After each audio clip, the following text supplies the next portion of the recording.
Welcome to this very special edition of the KJ Masterclass Live, the show which ensures that you profit from your time spent here with experts, either through their industry insights, information, or simply learning from them. And today we have Dare Olatoye. He is a co-founder of TrueFlutter, Africa's fast-growing dating app. Welcome to the show, Dare. Thank you for having me. You're welcome. Welcome to the show. Welcome to India in this online form, Dare. And I'm sure not just in India, but a lot of people across the globe will benefit from what we are going to talk right now. We'll be talking about navigating love in the digital age. And before we come to this talking on this topic, let's learn about a bit about your journey so that people know who they are listening to.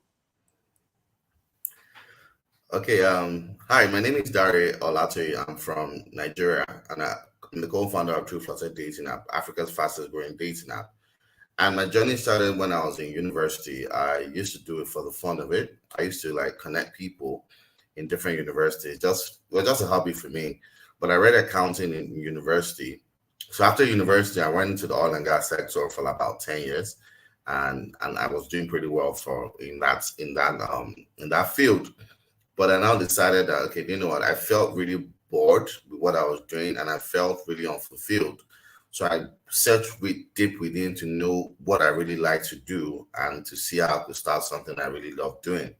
And that's when I ventured into the online dating space. And I would say that we're the first dating app in Nigeria. So it was quite a bit of a bit of a shock to people knowing that I was going to do this. I'm going to this. But so far, so good. It's been really good. We've had over 106 weddings now in 3 years. And it's really, really, really growing very fast in Africa and also in the diaspora. Wonderful, wonderful, Dare. Now I want to understand. You like to connect people. You like to do a lot of things online. So online, you need see there are so many other options available. Why a dating app, not something else? I just want to understand a bit about your mind.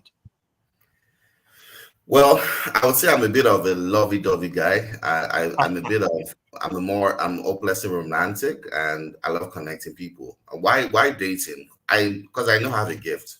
I have a gift of connecting people. And even like I said, I used to do it offline before. I used to connect people offline. Then I started having speed dating events in Lagos, but it was just something I'm very passionate about connecting people, passionate about making sure people that are looking for love can get connected, so it's something it was born out of passion, and that's why I'm doing what I'm doing now. Wonderful. You are doing what you are, you're doing what you wanted to do. So you are doing that. And it's a good thing. Very nice. But one thing I want to understand is that uh, in the world, there are so many dating apps. Why to venture into something which is already there? What is the difference that you want to, bring through your dating app? How is it different than others that are also available in that part of the world? That's a good question you asked there. Before I started the dating app, I did a lot of research, and I tried to use other foreign dating apps or Western built dating apps. But I noticed that there are a lot of things that they didn't cater to the African continent. There's so many things that I'll talk about. And when it Right. comes to genotype, I don't know if genotype is very peculiar to Black people, where like the Right. AS or AA, AS can marry AS, or they have sickle cell children. And there are a lot of things like that that wasn't put in dating apps. So that's why I decided to do mine. But most importantly, also because Africa has a lot of different cultures and traditions, and Western built dating apps are not really catered to that. But also, we're more of a matrimonial dating app. The most dating apps we see out there are more of hookup dating apps for casual sex and all that. But we as a company, we shy away from that, and we're the opposite of what those people do. We're more intentional with what we do, and it's more of a matrimonial dating app than just a hookup dating app. So that's what distinguishes us from the foreign built dating apps. We're more matrimonial built dating app, and it's more tailored to the African market. or Africans on the continent and also in the diaspora. Right, right. So I want to understand then, uh, how had been the adoption? Though I can see the numbers that you just told about, 106 uh, marriages, that weddings that have happened in the last 3 years, and so many. You have fastest growing up in Africa. You have hosted the largest speed dating event in Nigeria with over 1,000 people in attendance. But I want to understand from your side, how has been the adoption? Has it been very good from the very day one? Did you have to try some special marketing tricks for it, or it has just been adopted by people down in your country? So I'll say when we first started, it wasn't easy because we needed to be able to portray the brand to people. Because, like I said, Africans generally just used to think that dating apps were for just casual sex and hookup. But our brand position, we're very particular about our brand positioning and what we projected as a company. And what we projected as a company, and what we still project as a company, is that we're more of a matrimonial app, which is more, is people are more like open to using. So when we started, there was a bit of friction, but right now, I mean, it's really, the growth is phenomenal. Like let me give you some like data to just let you know. Like an average of 20 to 24,000 new subscribers. We onboard those people every month organically. So we have an average of 20 to 24 new subscribers that download our app on a monthly basis without advertisement, without nothing. So that's just to show that a lot of people have adopted it. But not only that, but because they can see a lot of marriages. Like if you go on our page, you see a lot of marriage, like web videos of people that got married, and a lot of people like that got married. So it's something that, a lot of people really aspire to want to do. A lot of people aspire to want to get married. And if they feel that they can find their spouse on our app, they'll definitely want to be on our app and also share with people. So let me also give an instance. There are people, like Right, most pastors could be a bit conservative, like maybe a bit conservative when it comes to dating apps. But I've been invited to speak at churches in Nigeria to talk about the platform and how their congregation can actually meet other people on our platform. So a lot of people they're open to what we do. A lot of people are open to, they like the idea of what we're doing, that fact that we're adding value and we'll be able to connect people. So it's something that a lot of people have embraced now in Africa. right, right, Dare. Now, I want to understand, where do you get the most traffic from? Is it from your part or your country, or is it also from other parts of the world? So predominantly we get most parts from Nigeria, then we get it from other African countries. But most importantly, so we took a start last year, but most of our revenue comes from outside Africa, actually. America, UK, Germany, Holland, even some in India. So we have a lot of people that use our platform. Even we generated more revenue outside Africa than Africa last year. So so it's very mind-boggling when you see so many people in other parts of the world using the platform. Like I get people from New Zealand using our platform, people from Australia using our platform, and that's just to show that we're creating a solution for people looking for love, and there's high demand for that. Right, right, Dare. So, do you ever feel like Cupid, that you are putting so many people together? 106 weddings that have taken place, so many relationships getting forced on from your efforts, onto your platform. How do you feel when you get this sort of feeling from your platform? Did you think that it will grow this way, where people will meet here and get together, marry each other?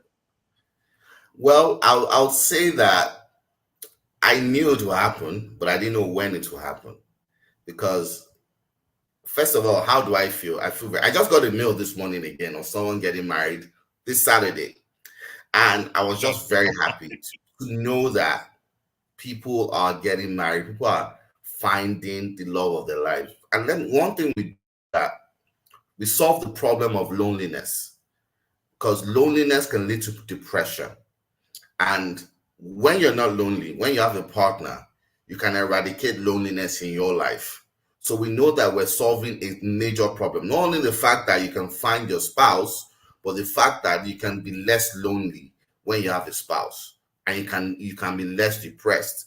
So I'm always elated when I get these messages about people meeting, about people getting married. It just makes me happy because I knew that this was the problem that we wanted to solve as a company. Be able to solve a problem. And it's beyond, I mean, we're looking towards 1 million, 2 million people, connecting 2 million people in the world where they can get married. And that is just something that I have on the time, on my time frame of the things I want to do. I want to be able to connect as many people as possible in the world, be it any race, no matter the race, anybody want to connect as many people as possible. Right. Are you yourself on your app there, looking for partner, or you are already, you have a partner, or you are married? Myself. So the good thing Yeah. about it is that myself, I'm actually met my wife on my platform. Right. Yeah, I met my wife on Right. my platform about 2 years ago, and we got married in the space of like about 1 year. We got married in the space of 1 year. Wonderful. Wonderful. So you don't need to be on any platform now. No, no, I don't. Otherwise, it I can don't need be, to be. yeah, it can be a Yeah. difficult si- situation. Wonderful, wonderful. What about, I want to know, what about monetization as a business also? Because it's a matter of heart here. But then what about the money? How do you make money? And are you looking, already got investors, or are you looking for investors? As you said, a lot of traffic revenue comes from outside. I want to understand a bit of the financial side of things of this dating app. Okay, from the financial side of things, we are. Let me start from. Are we making money? Yes, we are making money. Right. Yeah, we're making money through subscriptions. The premium, there are three types of subscriptions we have. We have premium subscriptions, we have Flutter subscriptions, and we have Bloom subscriptions. So premium subscriptions, you can actually you have access to other filters. For Bloom subscriptions, if you want to be more visible in a like a 50-kilometer radius on the platform, you pay for Bloom subscriptions. And if you want to send audio introductions, so there's one thing that's peculiar to TrueFlutter dating app is that you can actually send audio introductions to people instead of just swiping right. And let me explain it. Okay, so if I see someone called um um um, Cynthia on the platform, instead of just swiping right, I can actually send her an audio introduction introducing myself to her. So apart from the fact that she sees my picture, she can actually listen to what I sound like. And those are the things that I said we put that makes us unique. One of the things that makes us unique. So in terms of that, we generate revenue every month. Well, I would say on a daily basis, actually. We generate revenue on a daily basis, and every month we have like consolidated revenue that we can project. But also investors, we've had investors, people invest in us, even people from investors from India, investors from America, they've invested in us, and also investors from Africa. But yes, are we looking for investors? Yes, we are looking for investors because TrueFlutter is the fastest growing dating app in Africa, first of all, and we can compete. I believe we can compete with the best dating apps in the world. And what we're trying to do is that we're trying to expand into other markets where we can actually capture the market. Now, let me give you into context. A lot of people will say Western built dating apps are on a decline, but right now African built dating apps are on an ascension. And let me tell you why. Because now Africans are adopting dating apps more than foreign built dating apps. So we're on an ascension while maybe other foreign dating apps are on the decline. So yes, in terms of expansion, yes, we're raising funds. We're currently doing a pre-seed round now in the company. But yeah, but we're also generating revenue, which we're fine. Right, right, Dari. Now I want to understand in terms of competition. I don't know much about dating apps, but some I've heard about either Tinder or Bumble and all. So in term, who are your competitors? Are these global ones your competitor, or are there local ones which are your competitors? Funny enough, we don't have local competition here in Nigeria or in Africa. Maybe we Right. have like we don't have any. I mean, it's we're the only ones. Some have come and some have gone, but the foreign built dating apps are the ones that are competition. But the good thing about that is that they don't have a presence per se in Africa. They don't advertise in Africa. They don't do all those advertisements in Africa. It's just by organic downloads that they're known here in Africa. But like people would recommend when it comes to like a matrimonial dating app, people recommend TrueFlutter more because of what we stand for as a company. So I would say there are about two dating apps that are competing with us, Tinder and Bumble. But apart from that, it's nobody else. Right, right, Derek. I want to understand one more thing. It is that it's a global concern in terms of that these dating apps are a good opportunity, but also in terms of pitfalls of the online dating market. People have faced problems either in terms of privacy, either in terms of people who have not been true to what they are talking about themselves. They are using these apps for negative things or the way they are coming out. How are you addressing these concerns in your part of the world? Other players are also facing the same concerns. There have been several cases. People have come out with their stories which have not been so great. I want to understand how are you dealing it at your company?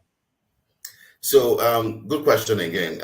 We pride ourselves at TrueFlutter. We pride ourselves in having a decent community.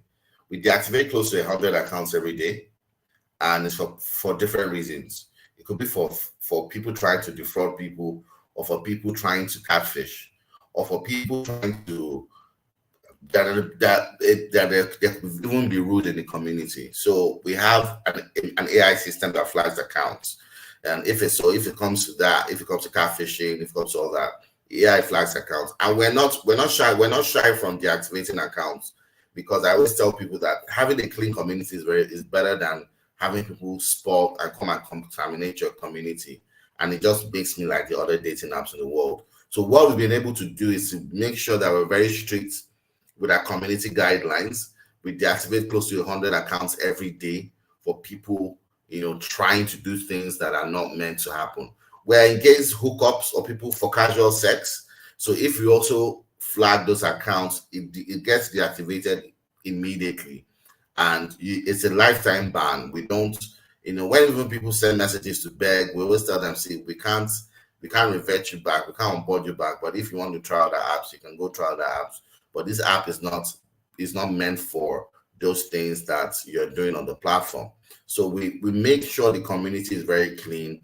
We make sure that there's no fraud. Make sure that there's no hookups or no casual sex. Make sure that there's no catfishing. And the AI system does all of that.